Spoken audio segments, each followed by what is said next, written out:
Não é uma história comum, ainda bem. Enfermeira da Flórida será presa após o marido flagrá-la fazendo sexo com um enteado adolescente. Foi a coragem do garoto em se apresentar e contar a verdade que ajudou a polícia a prender a condenada por abuso sexual. Vamos falar com um advogado da Flórida sobre um acordo judicial, o destino da ré e como chegamos até aqui. Bem-vindo ao Sidebar da Law and Crime. Sou Jesse Weber. Alexis Von Yates, 35 anos enfermeira que atuou no condado de Marion, Flórida, cumprirá 2 anos de prisão e longo período de liberdade condicional após abusar sexualmente do enteado de 15 anos. No tribunal esta semana, antes da sentença de Von Yates, a mãe do adolescente chamou Von Yates de covarde e pedófila incestuosa por abusar do garoto enquanto ele ficava com o pai em Ocala, durante as férias de verão de 2024. Um depoimento apresentado ao tribunal, em novembro, trazia detalhes gráficos e chocantes relatados pelo adolescente após contar à mãe o que havia ocorrido ao voltar para casa em Washington, Distrito de Colômbia. Agora, para discutir o caso e a sentença de Von Yates, quero chamar Alexis Rosenberg, advogada de julgamento da Flórida. Não é como se tivéssemos escolhido você, porque tem o mesmo nome, mas você realmente tem especialização em cobrir esse tipo de caso. Sabe, eu não sei qual é a parte mais chocante desse caso. O fato de Von Yates, aparentemente, ter seduzido seu enteado de 15 anos, de o marido dela, o pai do garoto, ter flagrado os dois no meio do ato e de ele ter incentivado o filho a não contar para ninguém o que aconteceu. Qual é a sua reação? Quero dizer, tudo isso é perturbador, que a madrasta faria uma coisa dessas. E o fato de o pai aparecer e aconselhar o filho a não dizer nada. Quero dizer, você pensaria que a primeira reação do pai seria ligar imediatamente para a polícia, assim como para a mãe da criança, e avisar, sabe, ambas as partes sobre o que acabou de acontecer? E é meio impressionante pensar sobre isso. E agora que ela foi sentenciada, não é? É uma situação bem diferente. Vou falar da licença de enfermagem dela em breve. Se você não acompanhou a história, vou resumir rapidamente as acusações feitas por essa adolescente. Ele disse aos investigadores que seu pai trabalhava à noite como eletricista e que ele ficava com Von Yates na sala após os meio-irmãos dormirem. Ele disse que ficaram acordados até tarde, jogando videogame, vendo filmes e usando o vape de maconha do Yates. Documentos policiais mostram que o adolescente disse a um entrevistador forense que Yates fazia piadas sexuais na sua frente há cerca de uma semana. Agora, Alexis, vamos parar aqui. Isso seria aliciamento? Você concorda? Concordo que foi aliciamento, ela foi muito agressiva. E eu não sei até que ponto vamos entrar em detalhes sobre exatamente o que ela disse para ele, mas isso é um registro público. Isso, na verdade, faz parte dos documentos da licença de enfermagem dela. Mas naquela noite, vamos supor que houve mais conversas semelhantes às que aconteceram na noite do incidente. Mas é extremamente perturbador o que ela estava dizendo para ele. E de acordo com um depoimento de prisão, ele também revelou que nunca tinha tido nenhum tipo de experiência sexual antes e estava apaixonado por Von Yates. Agora, de acordo com o depoimento de prisão, abre aspas, o suspeito e a vítima criança se beijaram. Quando o suspeito avançou, disse: "Queria que você tivesse 18 anos, pois não tem idade suficiente." O adolescente relatou ao entrevistador que fez sexo oral nela, o que evoluiu para relações sexuais entre eles. Ele disse que, quando o pai dele entrou de repente e os encontrou no sofá, ele correu para se esconder em outro cômodo. O adolescente afirmou que o pai dele mandou ele arrumar as coisas para ir ficar na casa dos avós. Enquanto arrumava as coisas, ele ouviu Von Yates dizer ao pai que sentia muito e que a vítima se parecia com ele quando jovem. Alexis, é importante lembrar que, em casos como este, sempre questionamos como uma acusação pode ser crível baseada só no relato de alguém. Eu sempre disse, será que as coisas são tão inacreditáveis, tão absurdas, tão loucas, que só podem ser verdade? Tipo, como alguém poderia inventar algo assim? Bem, eu acho que nessa situação não é só um disse-me-disse, porque temos a situação, como você mencionou, de que o pai entrou e pegou eles no flagra. E também parece que houve algumas confissões acontecendo que também foram feitas. Quero dizer, esse é o ponto principal. Temos uma pessoa adulta que está abusando sexualmente de uma criança de 15 anos. Essa é uma criança que está aqui. E já foram feitos estudos que mostram que, obviamente, há sérios problemas de saúde mental para essa criança quando esse tipo de coisa acontece com ela. Então, eu não acho que nesse caso seja algo tão absurdo como se alguém tivesse inventado a situação, mas isso é preocupante em muitos casos de abuso sexual. E piora, pois o adolescente afirma que vários familiares o desencorajaram de falar com a polícia ou contar para a mãe. A tia dele também teria dito que Von Yates estava dizendo que ele a manipulou para fazer sexo. Você já ouviu algo assim antes, Alexis? Pela lei, isso não pode ocorrer, pois ele é menor de idade e ela é adulta. Não tem, é preto no branco. Não tem, se ela teve relações sexuais com ele, então não importa se ele, entre aspas, a seduziu. E sabe o que é interessante aqui? Acho que o que chama a atenção é que, se fosse o contrário, se fosse um padrasto com uma enteada, talvez nem estaríamos tendo essa conversa. Acho que o que mais chama a atenção aqui é esse pensamento antigo que eu achava que nossa sociedade já tinha superado. Ele provavelmente quis porque é um garoto de 15 anos. E como se estivesse fazendo um favor, o que é ridículo. Ela abusou sexualmente dessa criança. E a ideia de manter isso em segredo. Não quero que ninguém se envolva em problemas, nem a família. Não quero que as pessoas saibam o que está acontecendo. Isso é outro nível. Quero dizer, estou curiosa, não sei se o marido ainda está com ela ou se pretende continuar, mas pelas ações dele parece ser essa a intenção, em vez de pedir o divórcio. Não sei se é o caso aqui, não tem desculpa. Acredito que teria sido revelado se ela tivesse feito algo além da piada. Mas a questão é que outras coisas inadequadas talvez ela tenha feito antes que ainda não vieram à tona?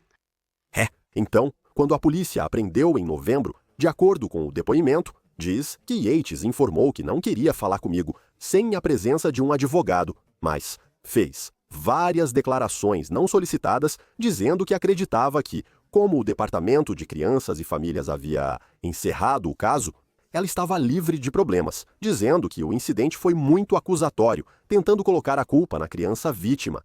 Von Yates foi liberada sob fiança de $10.000 até receber a sentença em 16 de setembro. Os promotores elevaram as acusações contra ela para agressão sexual por autoridade familiar, crime de primeiro grau com possibilidade de prisão perpétua. Ela aceitou um acordo e se declarou culpada de atentado ao pudor e ato lascivo contra menor de 12 a 16 anos. E esse acordo foi feito depois que o juiz determinou, no início deste ano, que o depoimento da vítima, nas semanas e meses após o abuso, seria permitido no julgamento. Você pode imaginar, Alexis, ela deve ter pensado: vou perder. Deixe-me tentar conseguir o melhor acordo que eu puder. Casos criminais frequentemente terminam em acordos, como sabemos. Isso não é raro.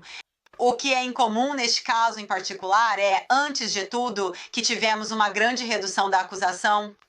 Então, passamos de agressão sexual, pela qual ela poderia pegar prisão perpétua, para ato libidinoso e lascivo, cuja pena máxima é de 15 anos. Esse é o primeiro ponto. Além disso, há uma tabela de pontuação ao ser sentenciado. E tivemos uma grande redução nessa tabela de pontuação. Então, o que aconteceu foi que o juiz, que é o que deveria fazer, é ter uma conversa, ou a promotoria também deveria ter uma conversa com as vítimas. Como você se sente em relação a esse acordo? E o que aconteceu foi que a mãe dessa criança menor de idade estava muito preocupada que essa criança teria que testemunhar em um tribunal aberto. Agora, na Flórida, muita gente não sabe disso, que um menor teria que testemunhar em um tribunal aberto. Esse caso que estamos falando aqui recebeu bastante atenção da mídia, também estava, nas redes sociais. E a mãe estava extremamente preocupada com o fato de a criança ter que testemunhar em tribunal aberto e reviver o que havia acontecido com ele. Então, tanto a mãe quanto a criança concordaram com o acordo. E é por isso que a juíza, porque a juíza poderia ter recusado esse acordo, a juíza poderia ter dito, não, isso vai a julgamento. Mas é por isso que, neste caso específico, a juíza concordou em aceitar esse acordo, que, na verdade, 2 anos pelo que ela fez, realmente é muito pouco. Concordo, pois, pelo que entendi, como você disse, pela lei estadual, a vítima seria obrigada a testemunhar e ser interrogada. Só de subir ao banco das testemunhas já é muito difícil e pode ser estressante, mas ter que encarar o interrogatório, ter seu relato questionado e um advogado possivelmente te chamar de mentiroso, dizendo que você inventou tudo. Olha, muitos vão dizer que ela deveria ficar décadas na prisão. Mas no interesse, talvez você deixe o interesse da justiça de lado e pense no efeito geral aqui. E pense no benefício para essa vítima de não ter que passar por isso. É difícil dizer se esse é o final certo. Quero dizer, na minha opinião, essa é a decisão da vítima. E é por isso que a promotora foi conversar com a mãe e com a vítima sobre o que elas queriam e o que achavam que era certo.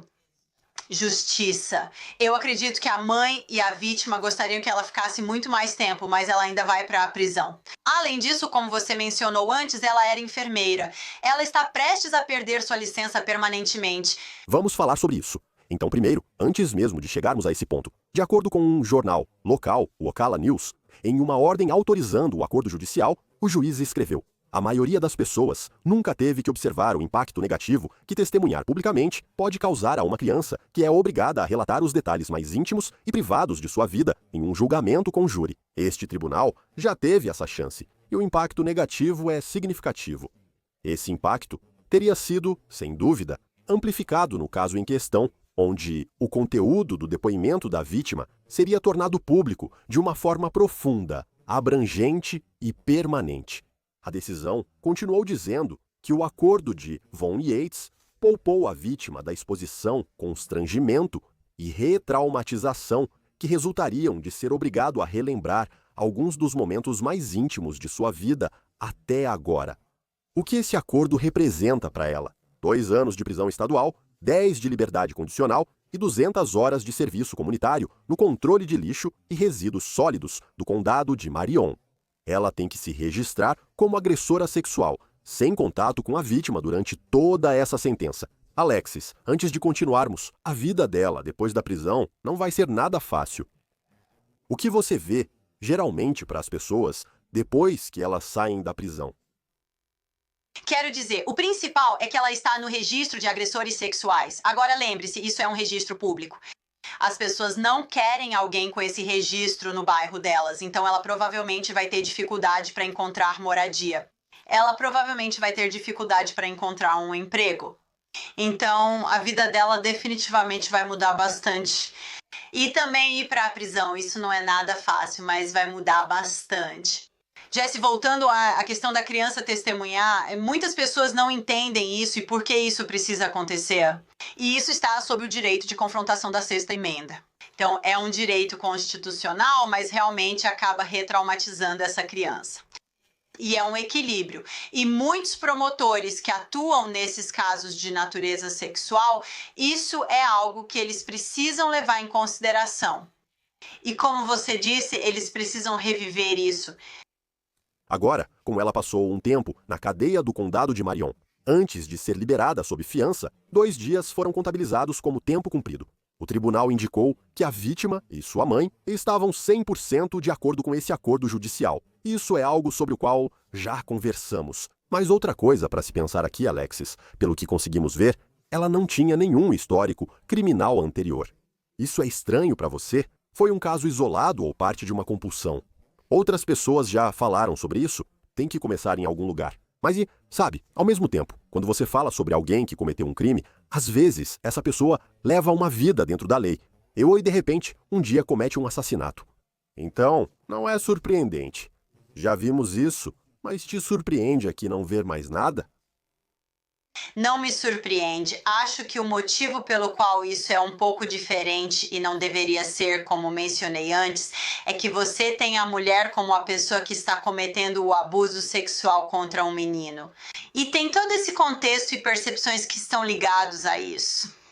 Então é bem possível que ela estivesse fazendo coisas inadequadas com outros meninos menores de idade e eles podem não ter contado nada para ninguém.